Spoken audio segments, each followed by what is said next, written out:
Good morning, everybody. I thought we'd get started on time. I'm Kate Seeley, Senior Vice President at the Middle East Institute, and I'm delighted to welcome you to MEI's 12th Annual Turkey Conference. There's been a lot of change in Washington over the past 12 years, but one thing that has remained constant in this town is this conference organized by MEI Turkey scholar Dr. Gönül Tol, the founding director of our Turkey program. And for the past 12 years, this program has been examining the domestic, Turkish, and economic policies of the Turkish Republic, bringing to Washington some of the most insightful and incisive voices on this issue for dialogue and debate. And this year is especially unique because it marks the 100th anniversary of the Turkish Republic, a major milestone, and one that gives this year's conference a very unique perspective. Where does Turkey stand 100 years after the concept of a modern secular republic was founded by Kemal Atatürk? Today's conference will examine this overarching question through the lens of three panels exploring questions of national identity, the country's political trajectory, and its foreign policy. And I hope you remain to enjoy all three panels. We'll be serving lunch after this one, so please stick around for lunch and all of our panels. And I want to recognize Gönül's contributions, where is she, to the field of Turkish policy studies. As MEI Turkey Program Director, its founding director and senior fellow, Gönül is one of the foremost policy voices on Turkey here in DC and internationally, and her insights and opinions have appeared in major US and international media outlets over the past decade. Her book, Erdogan's War, A Strongman's Struggle at Home and in Syria, was published by Oxford University Press just this past year in 2023. And it chronicles Erdogan's rise to power over the decades and received stellar reviews from Le Monde, The Economist, and the New York Review of Books, which called it a fascinating book that shines a light on Erdogan's long career. We are selling the books today here in the lobby. Please stop by and purchase one, and Gönül will be signing them, I believe, at the end of the conference, so stick around for that. And I also want to note that Gönül will soon be launching a democracy podcast through MEI, so stay tuned for this. Thank you, Gönül, for all of your tremendous work over the decades, and congratulations. Congratulations for what looks to be another great conference. Now I'd like to introduce the moderator of our first panel of the day, Reassessing Turkey's National Identity, A Century of Change. Kemal Kılıçdaroğlu is a non-resident senior fellow in the Center on the United States and Europe's Turkey Project at the Brookings Institution, where he specializes in Turkish foreign policy and migration studies. Previously, he was TÜSİAD's senior fellow at Brookings and director of the Turkey Project, and he's the author of several books on Turkey, including his most recent, Turkey in the West, Fault Lines in a Troubled Alliance, published by Brookings in 2017. So thank you so much to Kemal and our panelists, and now I'd like to hand the program over to you. Thank you. Thank you. Thank you to you all. I'm excited, delighted to be back in person at such an event. Zoom exercises have been very taxing on me. I'm also excited because we're together with a great panel here, panelists, and I'd like to very briefly introduce them before we get the panel on the road, so to say. Just very briefly, we're going to have 3 rounds of roughly 7-8 minutes intervention by each panelist, and then we should, if all goes well, we should have ample time for what I hope to be a lively Q&A session. On my left is Ali Yaycıoğlu, a professor, a faculty member of the history department at Stanford University, very much interested in the political, social, cultural, but also environmental history of the Ottoman Empire, recent history of the Ottoman Empire, and the early period of the Turkish Republic. Even more interesting to me, he's engaged in a project of digitalizing Ottoman economic data. That should be fascinating when it's completed. He's also the author of a book called Partners of the Empire, looking at the way in which the Ottoman political system transformed itself from the late 18th into the 19th century, and is currently working on a book on the history of the Turkish democratic experience.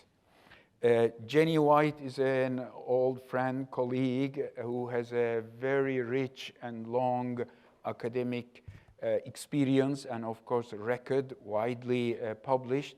She is currently at Stockholm University, and hon kan prata svenska. Huh? En liten. But today it will be in English, the presentation. She's at Stockholm University as an emeritus professor at the Institute for Turkish Studies.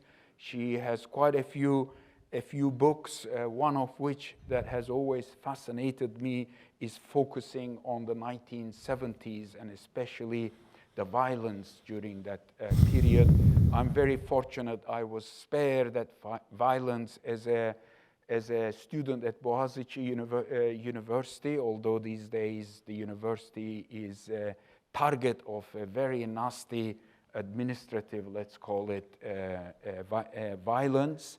And she has also books on Islamist mobilization in Turkey, Muslim nationalism as well. So I look forward to the debate with them. We will get started with Ali Hocam. We have,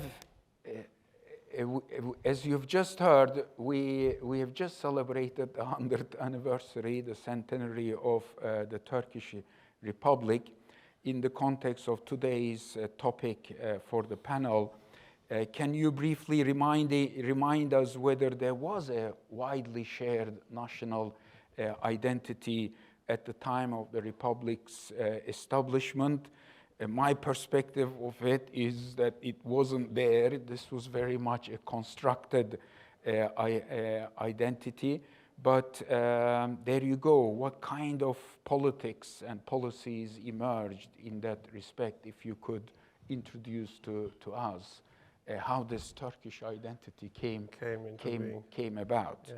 Thank you very much. It's an honor to be here, and thank you, Gönül, for inviting me. Thank you all for attending this. I'm a historian, and it's a little bit like intimidating to be here in this Washington situation. I feel like being a historian to a historical figure kind of feeling. It's kind of not. I generally, I used to speaking to that kind of great audience. Don't worry, they don't bite. Yeah, they don't. Yeah, you'll survive. Yeah, I will survive. So national. We discussed this before. Preparing this panel, national identity. First, let me talk about how I see national identity, how I define national identity. National identity is probably kind of an awareness and acceptance of a people to be a body politic, right? A collective acceptance, collective awareness with a kind of historical trajectory, past and the future. To be people, to be a body politic, or to become a body politic. The old school of nationalism or nationalist theories, they said that, while nations existed, but at one point they got an awareness and in the modern period, and then they established their nation states. But nations existed throughout history. From 1990s, we have the revisionist school, and they said, no, it is in fact a new construction of 19th and 20th century, maybe a little bit late 18th century. In fact, states are creating their own nations. It's not nations creating their state, but states are were creating their nations. So nation building is a creation, it's a construction. Historians are somehow in between. I mean, we are rather a little bit skeptical that, the state centrism and constructionist theory, we say, well, in fact, peoples are shaping states, states are shaping the people. It's kind of a middle ground. And each national identity emerged in different ways, right? I mean, empires had different stories, nation states, when the large multinational empires collapse, you have different, experiences, whatnot. What about Turkey and the Turks? Well, if you look at the medieval early modern period, in fact, there was an idea of a Turk and a Turkish, somehow Turkish identity. It's not a modern national identity, but Turkishness, Turkish language, ethno-linguistic identity, it existed. Some people are associated with being Turk through their tribal identities. Some people think that it's like kind of an acquired identity, not you become a Turk by becoming a military kind of part of a military elite or bureaucratic elite. In the Ottoman Empire or even Seljuk times, medieval, but not only in Turkey though, right? It's also in Safavid Empire, for instance, military elite were associated themselves with like a kind of a Turkish identity. So it somehow existed. But the modern Turkish identity, I suppose, emerged in the late 19th, early 20th century. Especially we have to look at this stormy period between 1908 to 1925. I think this is the most critical period, I suppose. What happened during this period? We have, we can start with the 1908 revolution. This is the first constitutional revolution. We have mass politics emerging. We have media, press emerging. But most importantly, I suppose, wars and lots of mobilization, lots of wars, bloody wars, massacres, mass killings, migrations, displacements, new territorial formations, and demographic changes. So this is the most, I would say, stormy period of the region, the Balkans and Anatolia and the Middle East. And when we come to 1925, especially the War of Independence during the 1920s, we see that in fact there was a kind of a body politics emerging there. This body politic is, it's not, I mean, the identity is kind of, the ingredients of the identity is diverse. I mean, Turkishness there, yeah, but it's not clear what Turkishness is associated with. Is it like a Muslim Turkishness or Kurdish identity or Anatolian? But we know that it is anti-Western, anti-Armenian, and anti-Greek. I mean, these were clear. And it was emerging, and the politically speaking, it was emerging through a kind of a coalition, if you like, between military bureaucratic elite and the provincial elite. This is the two main power groups in that period, and in this coalition, it was emerging. In the second phase, which what we call the Kemalist Revolution or the early Republican era, we have a more kind of state is shaping the people kind of model. The second phase. But this is also, like historians are puzzled about this. I mean, to what extent we believe into the language of the state, to what extent we do like social history and see whether states' discourses reflects reality. If you look at the state's narrative or narratives, state seems to be very strong, Kemalist early regime, and shaping Turkish national identity. But if you look at what's going on, provinces, social history, other dynamics, in fact, there was a lot of negotiations, deals. It's not necessarily top-down, as we think. But what is really another thing, it's not clear.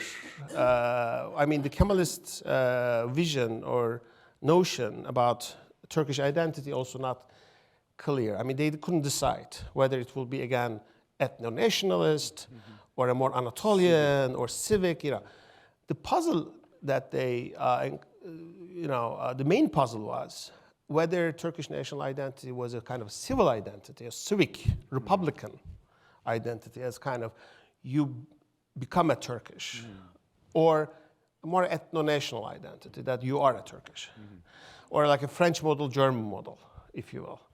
So, and they couldn't answer this question. I think both mechanisms coexisted in the early times, and then we'll move on to later periods. Perfect, later, yeah. Perfect. Jenny, actually, can you take it from where Ali left and look at how this Turkish national identity began to change or evolve? And even more interestingly, I think, has there been any conspicuous differences between today's understanding or definition of national identity and the period right around the time that Ali Hocam covered? Yes, thank you. I have to say that I'm a social anthropologist, so my take on these things will be quite different than a historical take. But I hope they complement each other. But Ali mentioned this period in the early Republic where, all kinds of ideas were being tried out about, how can we be Turks in this new nation state? And from there, by the end of the 1920s, there was a kind of settling into a particular definition that was based on blood and race. Mm-hmm. And so, just to, the notion of being Muslim was incorporated in this in a kind of odd way, because the idea was that you were, if you had Turkish blood, you were a Muslim, right? So it was a kind of, racial, ethnic definition of being Turkish. And if you didn't have, if you were not a Muslim, you couldn't be a Turk. Mm. So this, of course, left out the new Turkish citizens who were not Muslims, and who bore the consequences of that.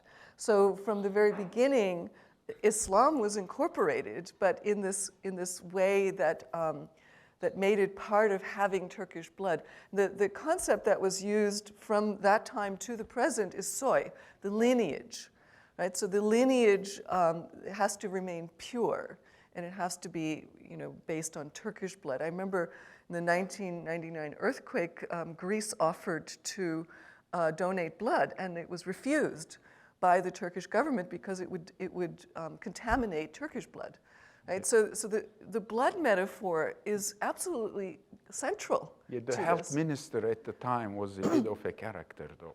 Yeah, from MHP, I think it was. Yeah. And in 2008, I remember there was a group of high school students pricked their fingers and with the blood made a picture of the Turkish map of Turkey. And this was in all the newspapers, and they were lauded, and a general appeared, to congratulate them. And all the people who complained about this and said, look, this is a health issue, they were taken to court and accused of, I think, insulting the Turkish nation or something. And were fined for that. So anyway, in case you think this is just some, metaphor, it's absolutely central to the concept of what is a Turk, or it was until recently. So this is kind of interesting. But the other aspect of being Turkish, of Turkish nationalism particularly, is the militancy, which I think also is still continuing, being militant nationalists. So, I mean, Turks are, it's sort of baked into Turkish national culture. It's in the schools, it's in the school books, it's in school plays where little kids dress up as soldiers and reconstitute, rehearse old battles where they conquered Armenians and, whoever the enemy was that is being commemorated there. The movies, the television serials, political rhetoric, everyday rhetoric. You hear people talk about these things. Who is the enemy, the outside enemy and the inside enemy.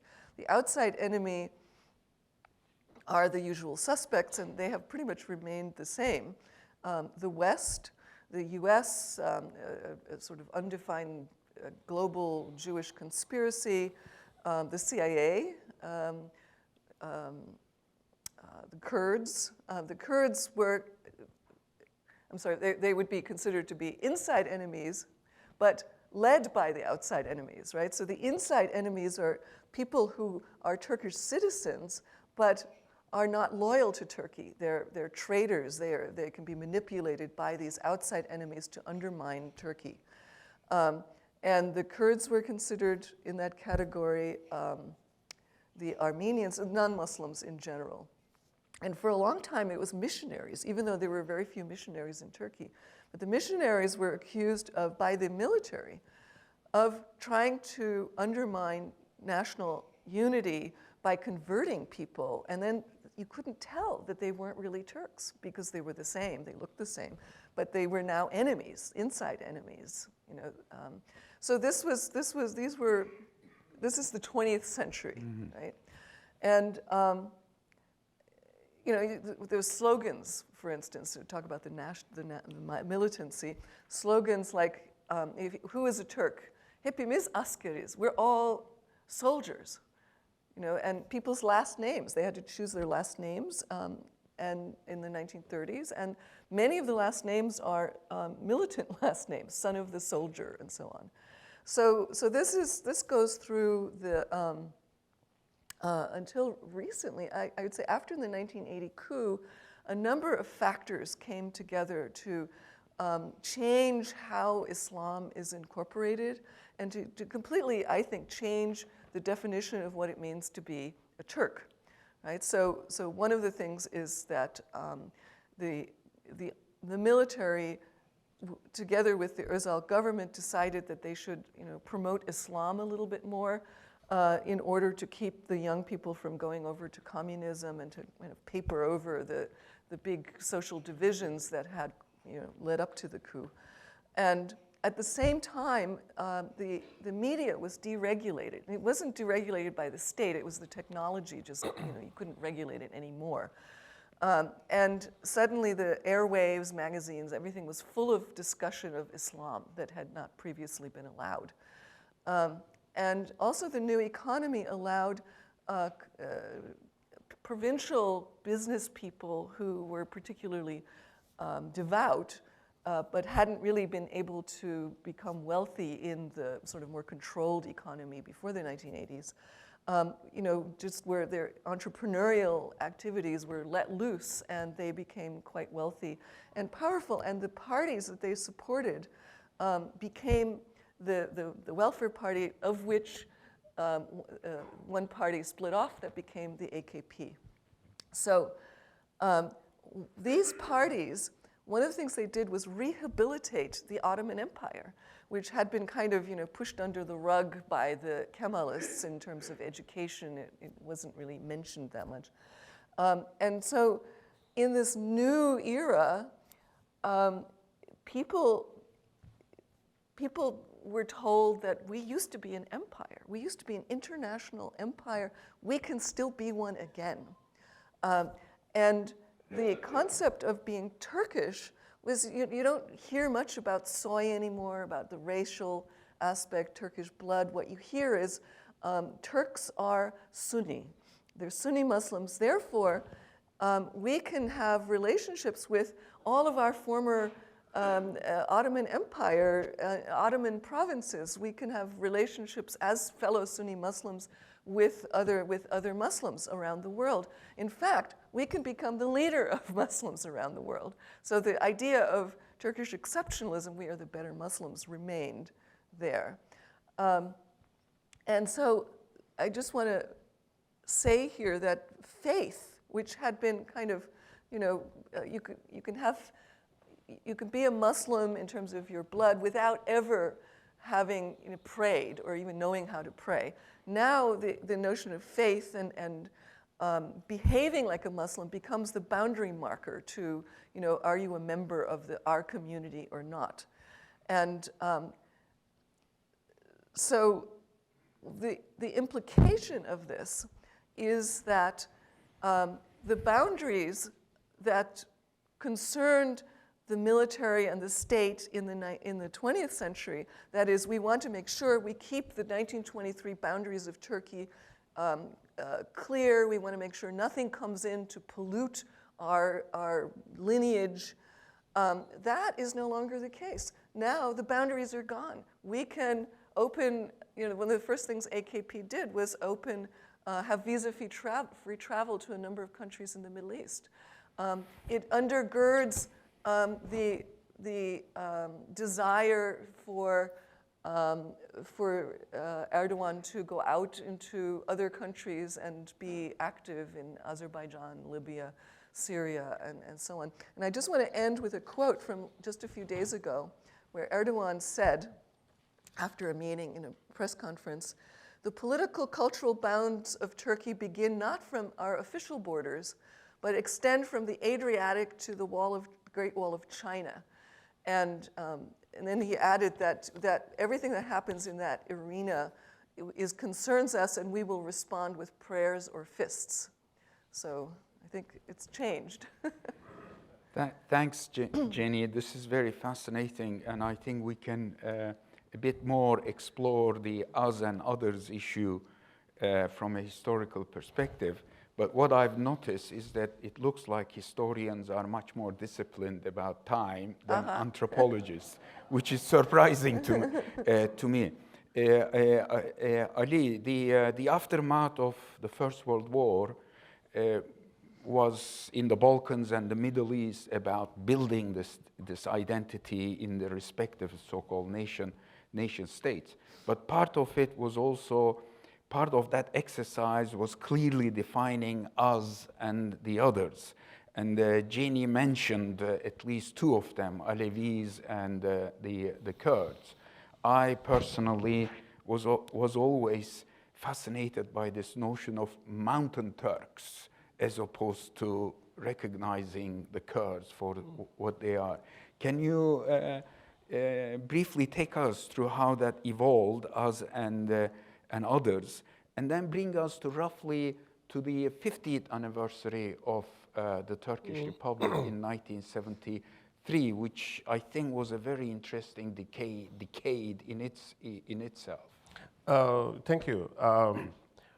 Well, I mean, most of the nationalisms are created in terms of the other, right? I mean, it defines itself in terms of the other. And in Turkish nationalism, I suppose, from this beginning, as Jenny said, Western is kind of complicated relationship. It's an other, but then the country is also, it's westernizing.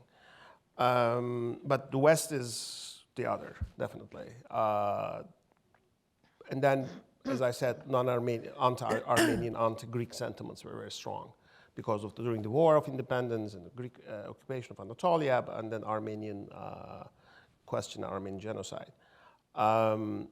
The Kurdish question is more complicated. Alevi is much more complicated, I suppose. So at the very, at the early Republic, there was this moment that, the Kurds can be a kind of federal solution between, Kurds and the Turks, and it didn't go through. And the 1925 onwards, the assimilation policies were applied, and there said, well, the Kurds are in fact Turks, right? So it was not really anti-Kurdish; it's just the assimilationist, if you like. Yeah, we don't, the Kurds originally are Turkish, so they should find out their own historical identity. In fact, they're mountain Turks, right? But where does the origins of that term come from? The mountain aspect is very old, actually. In this, the Kurds are associated with the mountains in the Ottoman times. Like the Albanians were also associated with the mountains. These are mountain people. And there is this whole ethnogenesis about the mountains. Also Kurds accepted that ethnogenesis. So mountains is, the Swiss could be Turks too. Swiss, yeah, exactly, yeah. Swiss, not Kurds, you mean? Yeah. Or Turks, yeah. And Anatolia is very mountainous, right? I mean, the eastern Anatolia, Kurdistan is very mountainous, and the Balkans are very mountainous. So the Anatolia is in between two mountains, mountain blocks, if you will. And in the west, the Albanians, and the east, the Kurds. So yeah, the mountain thing is pretty old. And then, they found a solution. I think in 1940s, somebody said, there's the mountain Turks. They lost their identity, and they can, So it's not really anti-Kurdish in that respect. It's a different kind of, Today, I mean, see really anti-Kurdish attitudes because now they understand the Kurds they exist. They're not Turks, and they can be, enemy or manipulated. Yeah, I mean now I think it's under these circumstances, under the with this nationalist kind of turn, we have a different situation. So let's come to, yeah, I mean, about this, Jenny's perspective. For me, like, history is much more complicated than this one line of, narrative. 1930s, 40s, 50s, 60s, they have their own dynamics, and they're really different. And each time they have a different perspective about what republic is, what Turks in a way are, right? I mean, so the racist element, yeah, it existed there. Sometimes it surfaced, sometimes it disappeared and it surfaced again. Different groups accepted this blood narrative, sometimes they didn't. I mean, the official narrative also, it swings different, 1960s, 1950s. You don't see much about this racist element. 1930s, it appeared very strongly, and then it disappeared 1940s. So to me, it's much more complicated than one-line linear narrative of history. And I would look at more like different actors, different groups, different times, different spirits of times, and whatnot. 1970s are the most interesting time. Let me just, that's the 50th anniversary. So what happened in 1970s? If we skip all this long history, so many things that now we are, dealing with emerged in 1970s. Let's look at it. Let's start with Maoism. Maoism doesn't exist, but in fact, left became very powerful in early 19, the socialist left, and then it divided, right, between Maoist and the more like pro-Soviet. But left became the main, activist socialist left was very, very powerful. And then we have the first Islamist party emerged in 1970, Milli Nizam Partisi. Nationalist party, ultra-nationalist party emerged in 1969, Milli Hareket Partisi. And the racial argument became part of that, Turkish Islamic syntheses emerged in 1970s, which is still with us. Republican Party became, they have this turn, left turn, like the Republican People's Party became Social Democratic Party, right, under Ecevit. Alevis started to support the Republican Party in 1970s.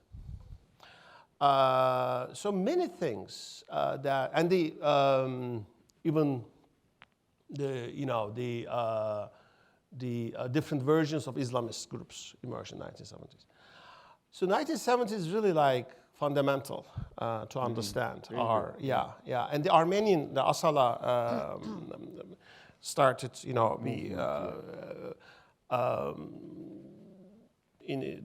they killed Turkish diplomats, and then this created a new controversy on the Armenian genocide, again in 1970s. So both in Turkey, but also in the globe. So 1970s are fascinating, Clearly a cauldron. So Cauldrons. That's boiling. Boiling, and these new ideas, new radical options emerged, new perspectives about history, trajectory, Very good. So, yeah. I think we should pursue this line. Jenny, you did talk about, slightly touched on us and others. Can you go a bit more into it, especially today? Today, I think the definition of others includes a good chunk of the Turkish population that has nothing to do with ethnicity, but is defined from a fascinating different perspective. But very briefly, going back to the 70s, Jenny, what fascinates me is that the origins of the let's say Kurdish movement in Turkey comes out from the leftist movement from within in the second part of the 70s, roughly. Jenny, 7 minutes. 7 minutes. I don't have a watch. I'll keep yes, track keep of an your eye on hand. my old style watch. So I do agree with Ali that obviously we're glossing since we're speaking about 100 years. But another difference is that anthropologists look at sort of from the ground up, as opposed to what is in the the books, the rhetoric, the political discourse. It's not necessarily always there, but it is something that appears in the population in various ways. Anyway, so what has happened is that particularly the definition of the inside enemy has changed. And you have the PKK, you have the FETÖ, the Gülen movement that was then designated as a terrorist organization and given the acronym FETÖ. Recently, you have the LGBTQ community, which has been added to the list of terrorist, organizations wishing to, in this case, undermine and destroy the Turkish family. So the content of the enemy changes depending on which period you're in. I always think of this militant nationalism in Turkey as a kind of loaded gun, and it's loaded with, with the potential for violence, and it waits for a particular regime to have a use for it. It's loaded by all of these, educational things that I talked about before, so that it's there in the population. And if a regime finds it useful, it just has to find someone to aim it at, a group to aim it at, and then pull the trigger. So I think militant nationalism is the most important characteristic that kind of is always available in these different ways. And the other interesting thing is that these categories are categories, right? They're not really groups of people. So you can malign a politician by calling him Armenian. That happened to Erdogan himself. Also Gül, who took it to court. How dare you call me an Armenian? And they're also sometimes interchangeable and sometimes don't even make sense. So you can be accused of being a member of the PKK and a FETÖ'cü, which are, diametrically opposed things. They don't necessarily have to make sense. But what you were saying, Kemal, is important because the other part of the other big group of the other that has emerged is the part of the population that didn't vote for Erdogan. And one of the reasons is that the AKP has absorbed and sewn up almost all of the resources, including civil society resources, things that used to be able to be available to the ordinary citizen, sort of the naked citizen who's not, a member of a particular party. At that interface between the state and the citizen, where you get you get resources, including things like justice. Now they're all distributed through the AKP in some way, or through. And it's all personalized. So in the past, if you wanted help getting your phone connected, you could find someone who works at the post office and get the phone connected. But now it's everything.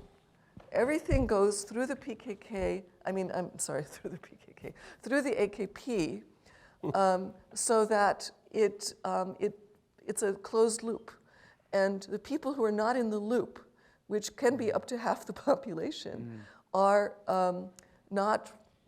They're sort of thin. It's thinned out the whole concept of citizenship. So which can now be bought and sold, to outsiders, which would have been unthinkable during Kemalist times. Well, for the third round, Jenny, why don't we continue with it and keep building up what you've been sharing with us? One aspect of Turkish society right now, one word that's frequently used about Turkish society at large today is polarized.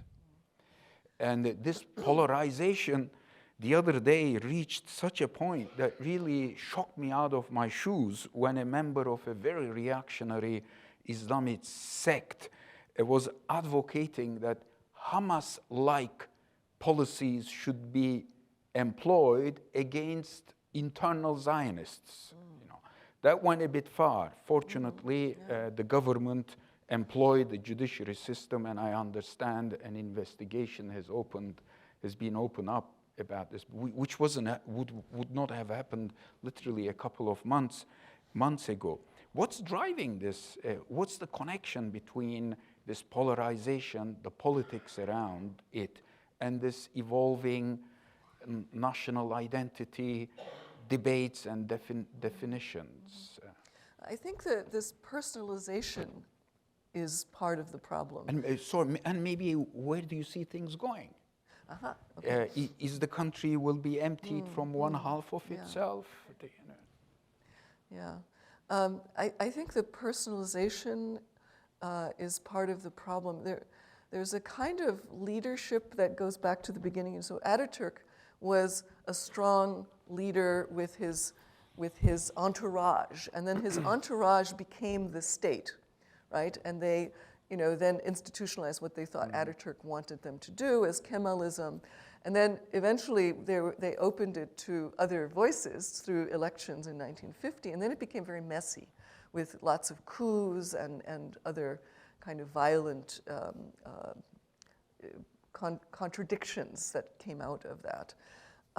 But during that period, the state and the government were really not the same. They were sometimes at war with each other. This is where the coups come in. You get rid of the government that you think is not adhering to Kemalist principles. But now what we have is a party state, where the party has become the state. And Erdogan, but in some cases similar, Erdogan is still the strong leader with his entourage. And the difference is that this is completely personalized. So a strong leader, a strong autocratic leader like Erdogan, he doesn't care so much about your merit or your seniority. He wants you to be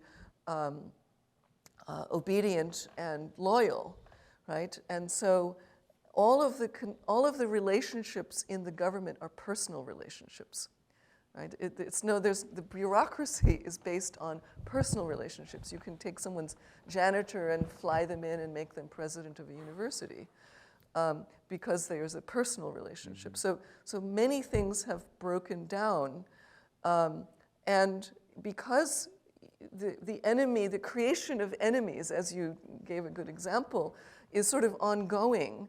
You don't actually know who your enemy is anymore, because it could be anyone. You could call the police and say, my neighbor is a Gülenist, and they could be arrested and jailed for a year while they try and figure out if there's any evidence for that. So you don't have any kind of internal structure anymore that could keep you safe. And so the result of that is so that you can't tell who your enemy is, you can't tell what's going to happen next. And so the result of that is this incredible insecurity where everyone is constantly policing their boundaries and looking for enemies and suspicious of everyone to be an enemy. So I don't see where this is going in the future. That's fascinating. It's almost, as you talk about how enemies are very slippery, they move in all directions, my personal impression is as if anyone who has meritocratic credentials is becoming an enemy, and institutions are being emptied from those who have merits and cannot deliver loyalty credentials. But let's, Ali Hocam, turn to you before we turn to the audience here. You left us around the 70s. Can you kind of take us through very quickly over those couple of decades, but look into the future?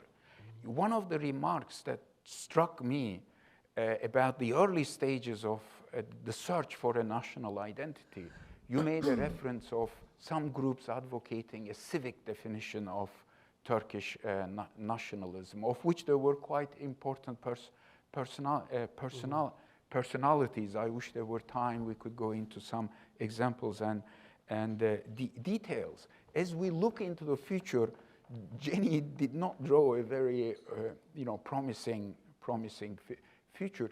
Any chances that this notion of civic identity may come back and may resurface? So each period developed their own history, right? And so Turkey is interesting. I mean, if you read the history books of 1960s, 70s, 80s, they have different ideas about what republic was and how this, you know. And today also we have a kind of a new history about the republic, about the Ottoman Empire, right? But each time we think that, people think that this is the history, this is the real history. Okay. So 1990s, we have a you know, we have a way of looking at the past, and people think that this is the past. In fact, this was 1990s. 1990s vision about 1990s, but it was extended as a kind of historical narrative. So this is, today, I would say, Turkey developed a new history, which takes Turkey to a new future, right? What kind of history, as Jenny mentioned, is kind of eclectic imperial elements, Turkish elements, some racial elements, a little bit Atatürk, a little bit this, a little bit that, kind of a, you know. So I don't know where it will take us, this kind of historical trajectory. On the other hand, we see that, the last 2 decades were quite stormy, and things are constantly changing, constantly moving. Which Jenny pointed yeah, out. like in every year you have events which can, you know, you don't really follow how fast things are changing, and the discourses are changing, zigzags and, you know, turning points, and like crazy. It's just, I tried to write a history of the last 20 years once, and each time, oh my God, this happened, oh my God, another thing, oh wow, really, you know, another attack. This was like dizzying, 20 years. So under this circumstances, I mean, you cannot really see a kind of historical trajectory, because anything can happen, anything goes. You know, like what happened about the Kurdish, you know, peace process, and then it Crumbled. disappeared. And then now, again, people talk about the possibility of a dialogue between AKP and the Kurdish party. So I But think it's a very utilitarian it's a utilitarian, one. but Instrumentalist instrumental, one. but also I think it's the kind of a moment where there are all kind of possibilities out there, and you cannot really predict. And this is, I think, the lack of this ability to predict the future, I think, is really the, you know. Yeah. The civic element, I think the civic nationalism, or the Republican nationalism, if you like, was always there. You know, again, like it sometimes surfaced and sometimes disappeared, sometimes very strongly came in 1960s, for instance. Today, I think, yeah, with the new like centennial of the Republic, some people talk about this, but what is really, to me, is fascinating. I did some experiments in different circles. Like I asked people about, okay, can you define republicanism? People couldn't define republicanism in Turkey. And so it is a republic, but people don't think about the republic and republicanism. They sensed it. Somehow they sensed it, but they feel it. But they didn't really like, you know. Nationalism became the real kind of, quote unquote, the decisive element. But I think this is misleading. I think, yeah, I mean, we think too much on nationalism. We are fascinated by nationalism. But in fact, republicanism, as I said, is much more complicated phenomena. And although people couldn't define republicanism, this also shows how it's complicated. But it doesn't mean that republicanism didn't exist. So there is somehow like this republican element, which might, emerge, surface, I suppose. Yeah. One last point. I think people now in Turkey, somehow they understand that the solutions, the future is complicated, the solutions are not easy. There's this maturity. It's not just, in 1990s, for instance, people have like easy solutions. We can democratize easily, we can this and that. Even the peace process in 2011, people, like easy solutions. Now people understand the solutions are not easy, and we have to think about it. About them. So maybe Turkey is entering a stage where it will slowly, surely learn how to manage that complexity. But that, Jenny, brings me back to your point about strong man. The craving for someone like Atatürk versus someone like Erdogan, depending what part of the society you're looking for. To me, to end this round, the challenge, I think, is whether society will liberate itself from wanting to be governed by a strong leader, and that's going to be the test. We will see whether Turkey will pass or not. I hope the Lord gives me enough time to see that point. Thank you for these great introductory remarks. I think we have a solid 40 minutes. Gönül, I don't see you around. The floodlights are very, very powerful. I feel myself like we need baseball caps like this. In a football stadium or soccer stadium. So I have difficulties in actually seeing you, but please, I see you. I see at least one person, one in the back. Let's take you. Just briefly identify yourself and please direct your question and your comment. But make sure that we don't go as long as 7 minutes each. Thank you. No need. No, I can't see you. So. The main point, which I was very curious to know, is that there was a quest for establishing a political community in Turkey. The issue is not identity; it is really how to establish a political community. And there was a debate at the beginning, from the Young Turks to the secularism, and now there is a decline of secularism and going all the way to more or less Muslim Brothers and extremists and so on. What happened? Why the failure of establishing a political community, which is based on modern values, secularism, democracy, and so on? Why they switched again in that route? Thank you. Very good. Thank you. Let me take the other one too, and then we'll turn to the panel. Behind you. I'm Peter Humphrey, an intelligence analyst and a former diplomat. I'm very perplexed by Turkey's behavior with respect to the Uyghur. These are Turkic peoples who speak a Turkic language. Their dream is to get autonomy in a place called East Turkestan.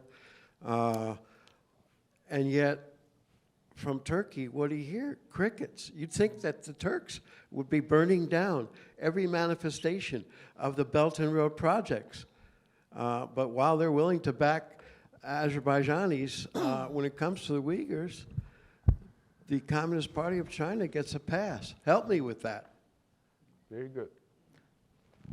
Two tough questions, but I think the second one is even tougher, because they are not just Uyghurs, they are also Sunni Muslims, which I think adds an extra layer to the puzzlement you're raising. Jenny, let's start with you. Well, let me talk about the Uyghurs first. It is a puzzle, why they, especially the nationalist groups associated with the MHP, you would think that at least they would care about the Uyghurs.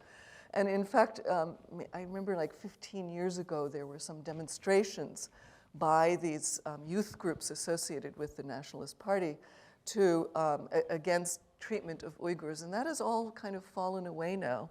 And I think it's because of the Erdogan government's, not pivot, but desire to ingratiate itself with China. And it doesn't want to do anything to, irritate China, which mentioning Uyghurs would certainly do. So it's a kind of cowardice in some sense.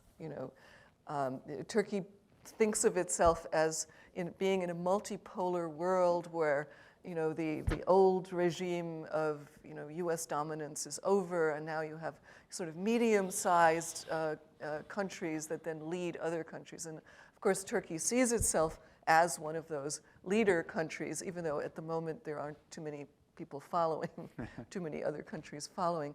So it wants to keep relations good with China and for at least until recently Russia, in order to position itself in this so-called multipolar world. I find there's no excuse for not mentioning the Uyghurs. They should. Secularism, you know, the country was never secular. It was laicist, and it's not quite the same thing. Laicism, in the Turkish sense, means state control of religion. It was a Sunni Islamic, you know, religion built into the state system, but that was kind of devoid of, you know, your own personal piety. If you wanted to express faith, you had to do that behind your own closed doors at home. But it was a way of controlling Islam so that it, you know, it was suspiciously similar to being a good citizen.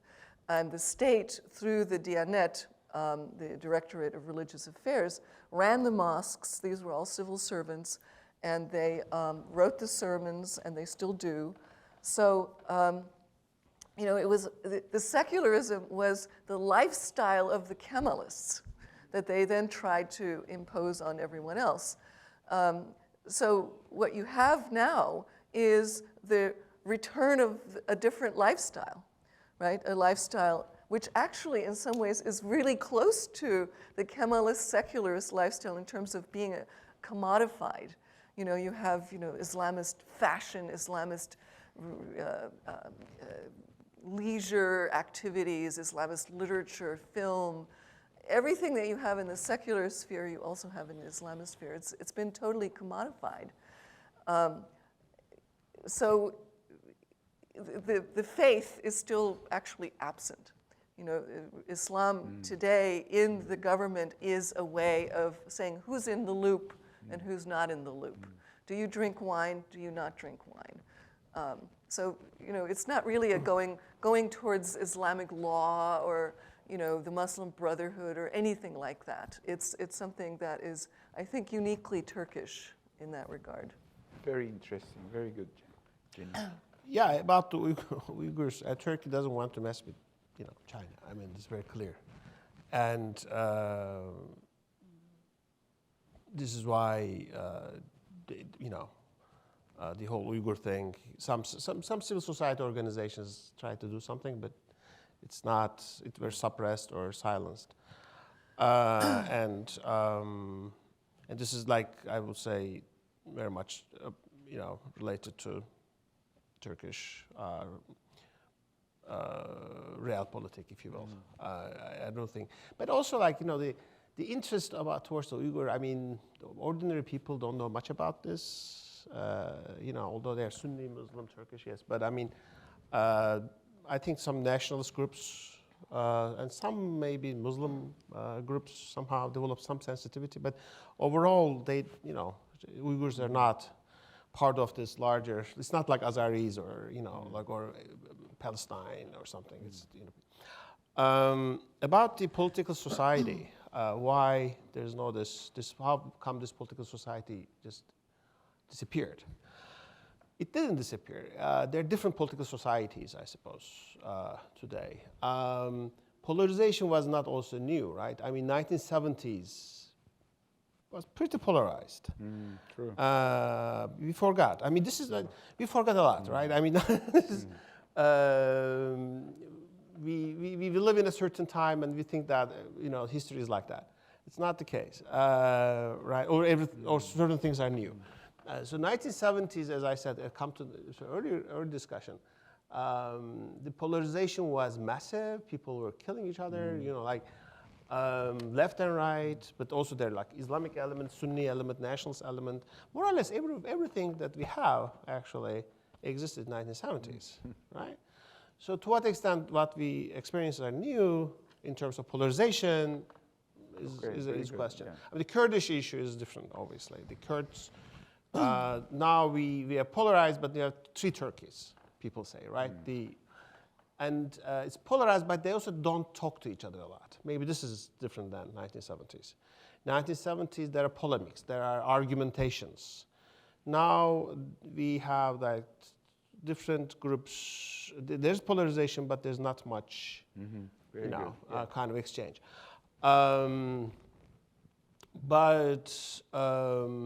Yeah. You made me think of as the situation in Gaza went from bad to worse. There were protest demonstrations against in front of Israeli consulate in Istanbul, and there was this fascinating occasion when there were leftist groups that were protesting, and then there were Islamist groups. But they wouldn't talk. The most they would was throw some slogans towards each other and walked away. The spirit of, let's say, the Gezi Park in 2013, I mean, one detail etched into my memory is the diversity. And in a way, the harmony of that diversity on Taksim Square, from LGBTQ flags to Kurdish flags to other flags, etc., were there. That's a moment that we should hope might come back in the future. Thanks. Yes, Hakan, you're the first there. And then I saw someone else. Did I? Yes. And then a third person. And eventually we will move out to the wings. Aykan Erdemir, Anti-Defamation League. A quick question to Ali. You mentioned two internal others from the transition to the Ottoman to the Republican times, Armenians and Greeks. How about the Jews? You know, Jews were a loyal subject with no territorial ambitions, and some Jewish citizens were also involved in the codification of nationalist ideologies, Moïse Cohen, Munis Tekinalp. But that, first of all, would you reflect on the early Republican period and Jews compared to Greeks and Armenians? And second, could you reflect on Turkish Jews again since the rise of political Islam, as Turkey becomes a key patron of Hamas, and as Turkey becomes a key articulator of anti-Semitism and anti-Israel bias globally? Where do Turkish Jews fit into the nation today? Thank you. Right, thank you. Thanks, Alka. Let us take the second question and then the third one. Where was the second one? I thought I saw someone, the light. Yes, there you go. Here. Thank you very much. Most interesting portrayal of events. I'm privy to some ideas in Turkey which give me some thoughts, and I'd like to ask your response. Is the polarization of the other so dominant in the undercurrent that a real coup, potentially could emerge before March 31st, 2024?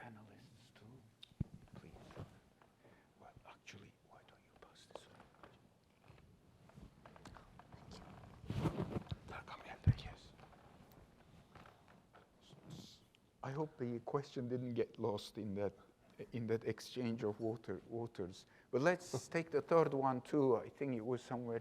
Yes, please. And I encourage the wings to, move to the center periphery theory.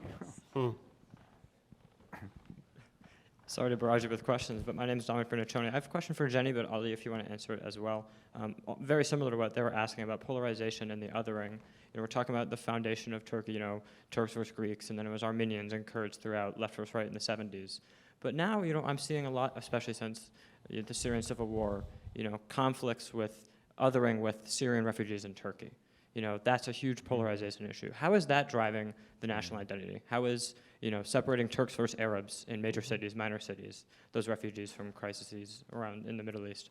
How is that affecting national identity? How will it in 10 years, if these crises, exasperate? And also the future of, pan-Turkism is, pan-Arabism, conflicting pan-Turkism. Erdogan's driving a lot of money in the OTS right now, connecting, Azerbaijani relations and other Central Asian Turk republics. What's the future of that too? I know it's two questions, so, answer one. Thank you so much. Yeah, very good questions. Ali, let's start with you with the question about the Jews. With Aykan's question. Thank you, Aykan, for this question.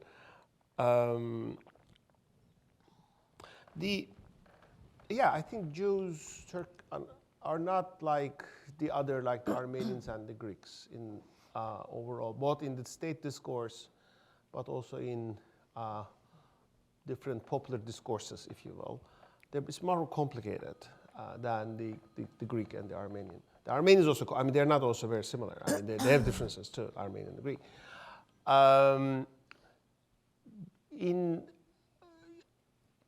At one point, there was a very strong anti-Semitism. Somehow it emerged in the early republic, late 1930s on, and there's a possibility that Turkey became also ally with Germany, and some Jewish communities actually were tracking in Trakya and in Thrace, their camps and stuff. So they and then in 1950s, we have the pogroms, obviously, and Israel was established, so many Jews actually left Turkey for Israel. But I think the Islamist argument, or in the Islamist discourse, Islamist nationalist discourse, in 1960s onwards, again, we see another wave of, if you like, anti-Semitism. Yeah. In Islamist anti-Semitism, of which late Erbakan was an expert. Yeah, it's kind of anti-Zionism, anti-Semitism, but Israel obviously became the main target or discussion, and the wars between Israel, Arab-Israeli wars, and but this wave got stronger, obviously, in 1990s among the Islamists, and but if you read, for instance, people like the founding fathers of the Turkish Islamist movement from the 1960s, the anti-Semitic element is very strongly there. Yeah. It's very different than the Republican 1930s anti-Jewish, anti-Semitic, attitude. I think there's a difference. The references are different. So then you can also look at, and the Jewish community, what their response is basically close their doors. It became very internal. They didn't want to be seen much as a. And there's some discussion within the Jewish community about the visibility of the Jews in the Republic today. I have some students, friends, and everything, and we talk about that. And so there was an internal discussion whether the Jewish community should be more visible in Turkey today, or just it's too kind of complicated and too messy, so let's not open our doors or something. But yeah,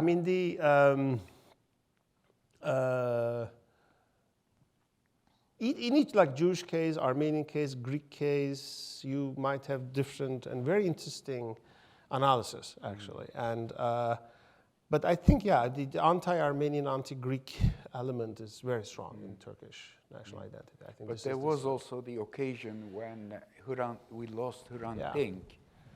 That was very surprising to me. The people to see thousands of people hitting the. And also, like Istanbul is different than, say, like Erzurum. And like in Thrace, like today, Edirne, the old synagogue was opened a couple of years ago, restored, reopened in Çanakkale too. But you refer, going back to the civic definition. Hamdullah Subhi Tanrıöver is one of the entourage of the period. And I recall coming across a line from him where he says he was an advocate of a civic definition of national identity, but a very assimilationist one. Yes, yeah. And I remember this line from him saying that when the Jews learn Turkish, they will also become Turkish. Whereas I think the Islamic one is an exclusionary one. I mean, just to clarify about the civic thing, civic nationalism. There is a strong civic nationalism, yes, but it doesn't mean that civic nationalism is free from violence or suppression. Yes, there is a certain violence within the civic nationalism. Becoming a Turk, Yes. Civic, especially in 1930s onward, in that language, it's not a racist thing, but people should be forced to become a Turk. Yeah. But it is possible to become a Turk. Yes, exactly. And the other one is different. I mean, the ethno-nationalist nationalism, if you like, is exclusionary. Yeah. I remember also, this is a long time ago, in the early 90s, talking to a Jewish historian in Istanbul, reminiscing how in the 30s or 40s, at the Jewish schools, they would be collecting 5 kurush for any student speaking in French. French was much more common than Hebrew or Latino, right? So from that end, there was an effort to try to become assimilated. Jenny, there was a very good question on where do we fit the Syrian refugees into? Yeah, well, let me address the coup question first, because it's a quick answer. After the last coup attempt, the Turkish government basically closed down the military training academies and made some other arrangements for training military officers. And I don't know anyone who knows what that is. So it's a little bit like, the Soviet Union turns into Russia. The Soviet experts wake up the next day and everything they've learned is useless. I kind of felt that way a little bit with the new presidential system, and then, I had done some research on the military and so on. It's useless. It's all new. We don't really know. But what we do know is that if the military were to come out with a coup, which I think is very unlikely, there are armed militias now that were not around before. And there are some studies of those. There are some under Erdogan's control. There's Sadat, which is a kind of, what is it? I forget the name of the American business that, goes into countries and teaches their armies to fight. Blackwater? Yeah, Blackwater. It's a kind of like that. Or the Russian one there. Yeah. Or the Wagner group. Wagner, But they're not as... No, well, we don't really know that much about that. And so, and we know that there are a lot of people who had been fighting for Turkey in Syria in these sort of subcontracted, Al-Qaeda-like groups that were given then permission as sort of salary to move to Turkey, perhaps become Turkish citizens. There are all kinds of new potentially violent entities in Turkey about which not that much is known. So a coup will not be simple if there were to be a coup. So I think that all bets are off with that regard. But I really don't expect there to be anything coming soon in that regard. So the Syrians, I meant to mention them before as the new inside enemy. But one of the things we have to understand is that there's a difference between government rhetoric and popular understanding of things. So during the whole Kemalist period, a major part of the rhetoric about what makes Turks different, including Turkish Islam, is that they are not Arab. Right? So the rhetoric, the story was, the narrative was that during the Ottoman Empire, Turks and Turkish Islam and Turkish culture was polluted by Arab culture and Arab Islam. So that the idea is that the Kemalists would purify Islam from this sort of Arab pollution. And people really disliked Arabs. There's a kind of racial component to this. And they dislike them when they come as tourists. They dislike them especially if they come in and buy property, which under Kemalism would have been absolutely unheard of. It would have been impossible that, large parts of, Turkish property and businesses are now being sold to outsiders. So the government, of course, with its neo-Ottoman kind of understanding of the world order, is very happy to say, yes, let's bring the Syrian refugees in. Recently, Erdogan said something about bringing, I thought he said 180,000 Gazans to Turkey. Given the enmity towards the Syrian refugees, who are seen to be, first of all, Arabs, secondly, taking jobs away and resources that the rest of the Turkish population, especially the ones not in the loop, in the AKP loop, are not getting. There is a terrible economic situation. So adding Gazans to that doesn't seem to me to be a very wise move.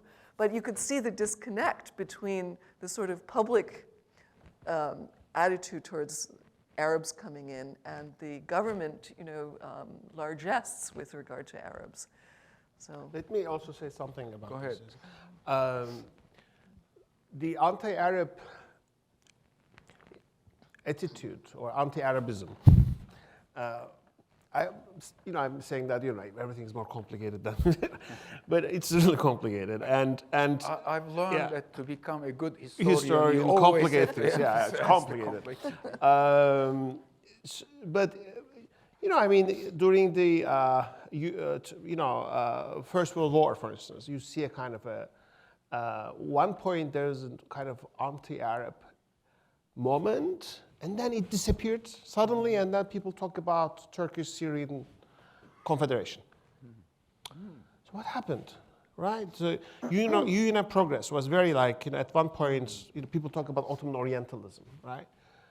Yeah, it was there, and then this disappeared. So all of us, nothing, it's just silence, and then people. Hasan Kayada wrote a very important book about this. This possibility of kind of a confederation between Syria and Turkey. Again, 1930s, anti-Arab. Yeah, at the same time, people going to Baghdad for their honeymoon. Baghdad is the most interesting destination, popular destination for people going because it's a city of monarchs. People like it, right? Or the Egyptian elite were still hanging out in Istanbul, and the post-Ottoman, the late Ottoman connections still somehow survived. Beirut too. Beirut, amazing, 1960s, 50s, before the war, 67. My grandparents, they went to, Beirut for their honeymoon, actually. Beirut became a very, So it is not, as I said, the anti-Arab thing, anti-Arab sentiments, it's also puzzling. It's not a kind of a continuous linear history. But today, against the refugees, and not only Arab refugees, Afghan refugees, or even refugees from Kyrgyzstan, Turkish origin refugees. This really anti-refugee sentiments is perhaps the only attitude somehow integrating the Kurdish and the Turkish popular attitudes about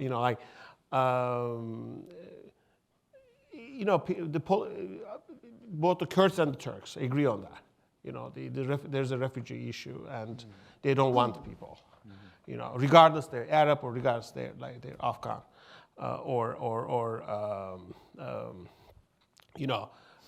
there's some silly jokes about the refugees, Ukrainian refugees versus, But the refugee thing is really now a Turkish, the main, one of the heated topics. Yeah. Looking into the future, this is a topic that I work a lot with on Syrian refugees. But looking into the future, this is going to be a big challenge. The challenge is even heightened by the fact that there are 800, 700,000 Syrian kids going through the Turkish education system, and some of them cannot even speak their own language, and often those who can take on the role of a translator between their parents and the locality in which they're and the class element living. is very important, obviously. I mean, you're absolutely the Gulf, right. People coming to Yes, buy but among property, Syrians too, among Syrians the better off very quickly acquired residence permits, whereas the others remained on what the formal terminology is under temporary protection. Jenny, you had one more. There's also a demographic element. I mean, the Turkish birth rate is now below replacement rate. And according to the study I read, no country that has gone below replacement rate has ever managed to get above it again. So basically, the population of Turks will start to decrease. And the birth rate of the Syrians and of the Kurds is much higher. So that's another issue that Erdogan, who is constantly telling people to have more children, is clearly aware of, and everyone's ignoring him. And he's filling in the gap with. Right. Yeah. All right, then. I can't see it actually. All right, there's someone there, but I cannot see it. Hi, thank you for your remarks, informative remarks. I'm Hafsa Girdap. I am the Executive Director of Advocacy of Silence Turkey and also Gender and Sexualities Scholar at Stony Brook University in New York. My question is about Turkey being distancing herself from the Western or universal conventions and agreements. Turkey just withdrew from the Istanbul Convention in 2021, and then the accession to European Union just stopped in the aftermath of the 2016 coup attempt. And Erdogan is using the religion nationalist, identity politics a lot. How do you see Turkey, being on track again with the accession period to European Union or other international, universal, regional conventions in terms of human rights? Great question. Thank you. Any from this side? Yes.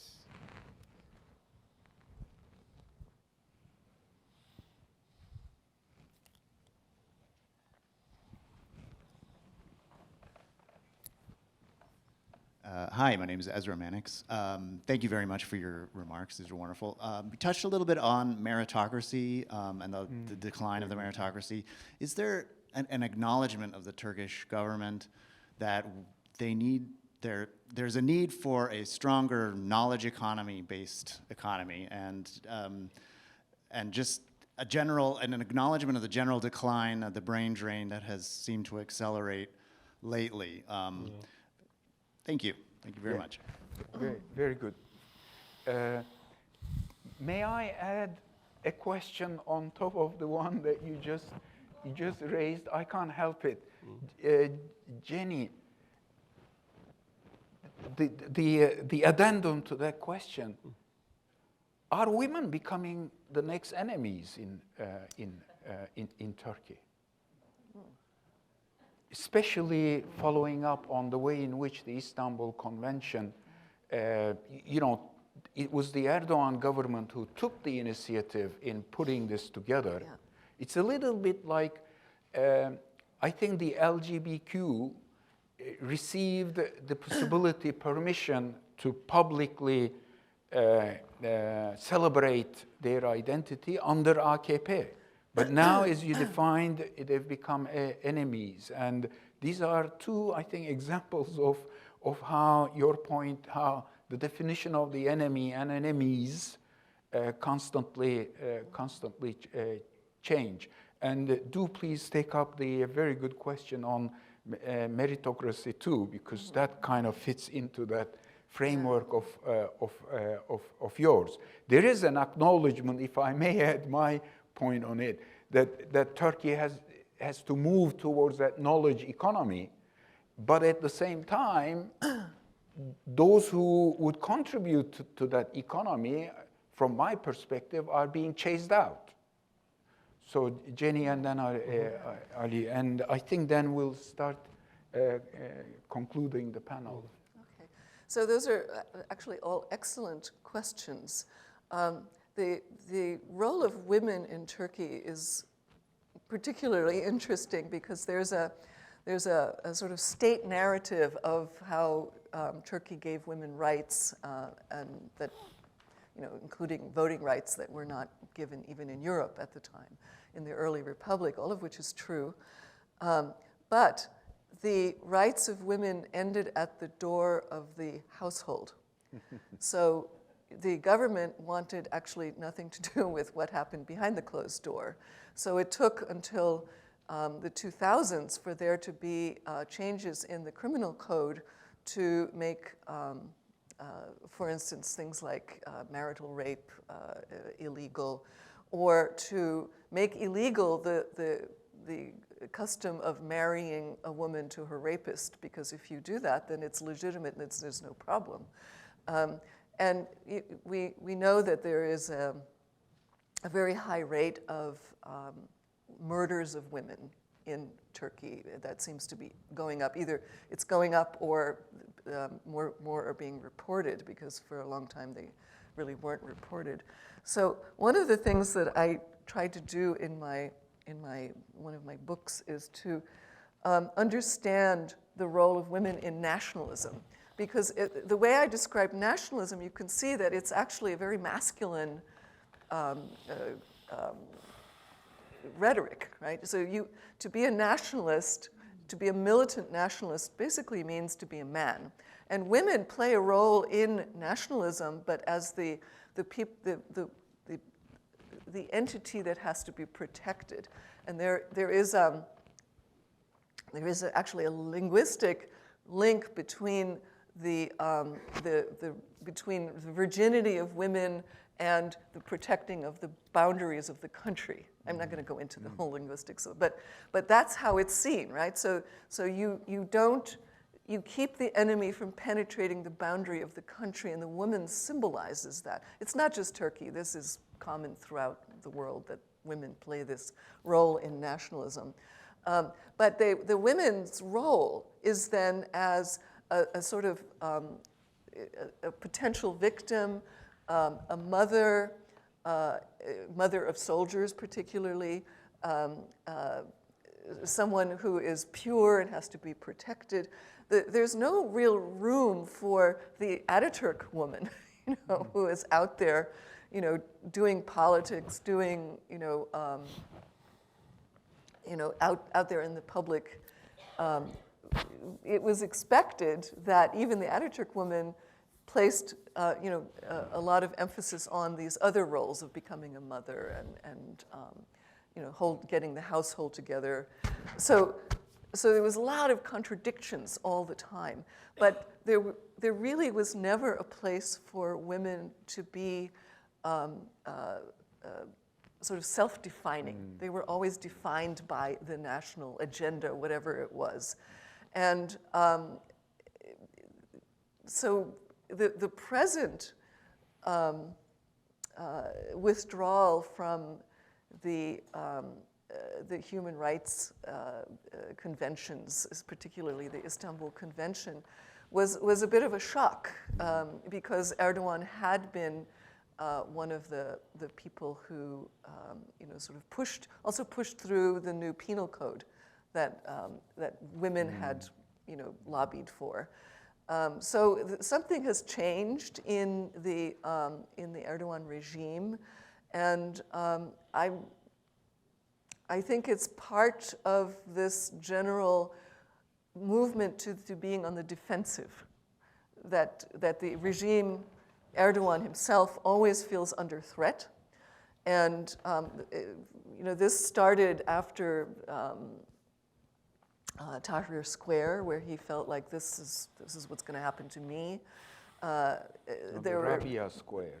Not Tahrir, but the other square where Well, the Gezi. supporters. No. No. In Cairo there was that. I forgot the name of the square. Was it Tahrir? But where the supporters of Mohammed Morsi right, were right. butchered, basically. Yeah, Yes. yeah, the Rabia. And that's where the sign Right. comes from. So a lot of things, and the fight with the Gulen movement, that became, sort of like a blood feud. So I think this being on the defensive and always feeling under attack and potentially, that these people are trying to overthrow my regime has something to do with that. So the women are just an enemy like all of these other people who don't agree with me, sort of. Gunnar is signaling that we're beginning to run out of time, but please 2 minutes. Yeah. And, I think we never got into the EU. Issue, but I suppose the EU issue is not an issue anymore. I mean, the women, there's a real battleground in Turkey. The women movement is very strong and inspiring today, and it's clear. But the battle is about divorce law and alimony issues, right? This is a real problem. And the government, and there's one single party actually dedicated itself to that. Yeni Refah. Yeni Refah. This is their main agenda, to change the law of divorce and make it more difficult. And this is why they got like to a 2%, 3% vote, and now in the election probably they will get more. So the refugee issue and the marriage law, divorce law, I mean, these issues are two heated issues in Turkey. And but the women movement is strong, and they have alliances and everything. So we'll see. This is real battleground. About the brain drain. There's a brain drain, and what is really interesting today is there's a new Turkish diaspora in Europe and in the States, a new one, academic and intellectual Turkish diaspora. This is very, we'll see where it goes, but it seems that government doesn't want to do anything to prevent that, meritocracy. But meritocracy, I mean, the opposition during the elections, they mentioned meritocracy a lot, and it backfired. In that kind of society where there's immense inequality, if you shouldn't talk so much about meritocracy, right? You have to develop certain projects to support different groups so that they can, meritocracy sounds like elitist or something. Yeah.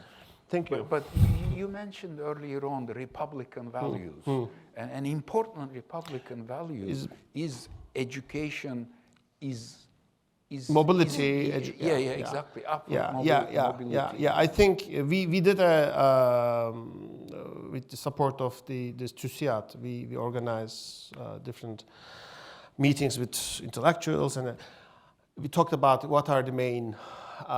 We discussed what are the main gain of republic and education and social mobility is the main. In polls, it comes up to. Jenny, just very briefly, there's a term, techno-nationalism, that has started to be batted about. I'm not sure it has much content, but I think it refers to Erdogan's desire to have Turkey become a leader in technology. And his son-in-law, Bayraktar, his company makes the drones. He is considered to be a sort of techno-nationalist, whatever that means, and being positioned perhaps as a replacement for Erdogan. And the youth. I recently looked at a lot of polls on youth, what they want. They want someone who looks like Bayraktar. They're nationalist, they're conservative, and they want someone who is educated, who can lead them. So it's possible that is a way out, away from the polarization, because the youth also are tired of the polarization. And that's part of also a famous saying from Atatürk. En hakiki yeah. Gönül, I know we've gone over time, got in the way of lunch, but I'd like to thank the panelists and thank you all as well for having participated in this. Thank you. Indeed, it was a brilliant panel, so many amazing insights. Thank you again. Lunch is outside, bring your plates in, and the next panel begins at 12:30. Thank you.